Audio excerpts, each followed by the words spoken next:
Hi అండి. సమ్మర్‌కి మరో హెల్తీ అయిన రెసిపీ మజ్జిగ చారు. సో ఇది ఎలా చేయాలో ఇప్పుడు నేను మీకు చెప్తాను. ఇది మా ఇంట్లో ఎవరికైనా ఎప్పుడైనా తేలిగ్గా త్వరగా ఏదైనా తినాలనిపిస్తే వెంటనే చేసే మరో సమ్మర్ స్పెషల్ రెసిపీ. చాలా సింపుల్గా కానీ టేస్ట్ మాత్రం సూపర్గా ఉండే మజ్జిగ చారు ఎలా చేయాలో చూద్దాం.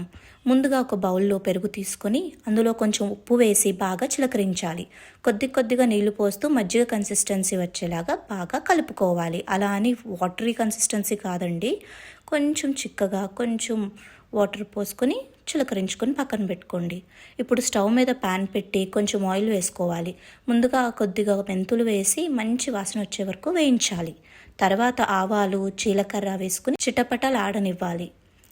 అవి వేగాక ఎండుమిరపకాయలు, కరివేపాకు వేసి తర్వాత సన్నగా తరిగిన ఉల్లిపాయలు, పచ్చిమిర్చి వేసుకొని బాగా వేయించుకోవాలి.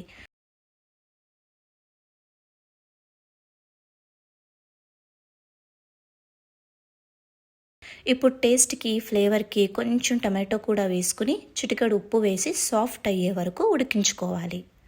తర్వాత కొద్దిగా పసుపు, కొత్తిమీర వేసుకుని ఒక్కసారి బాగా కలపాలి. ఇవన్నీ పూర్తిగా ముద్దలాగా కాకుండా కొంచెం పచ్చిగా ఫ్రెష్గా ఉండేలాగా వేయించుకుంటేనే మజ్జిగ చారుకి అసలు టేస్ట్ వస్తుంది. ఇప్పుడు ఈ తాలింపు మొత్తాన్ని మనం ముందే రెడీ చేసుకున్న మజ్జిగలో వేసుకుని బాగా కలుపుకోవాలి. చివరగా ఇంకొంచెం కొత్తిమీర చల్లుకుంటే ఎంతో రుచిగా ఉండే చల్లని మజ్జిగ చారు రెడీ. ఈ సమ్మర్లో బాడీకి చాలా కూలింగ్ ఎఫెక్ట్ ఇస్తుంది. వేడి తగ్గించడంలో, డైజెషన్ బాగా అవ్వడంలో కూడా చాలా హెల్ప్ చేస్తుంది. తేలికగా ఉండటంతో మధ్యాహ్నం అన్నంతో తింటే చాలా కంఫర్ట్గా అనిపిస్తుంది.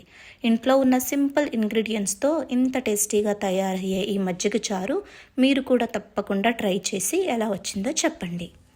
Thank you.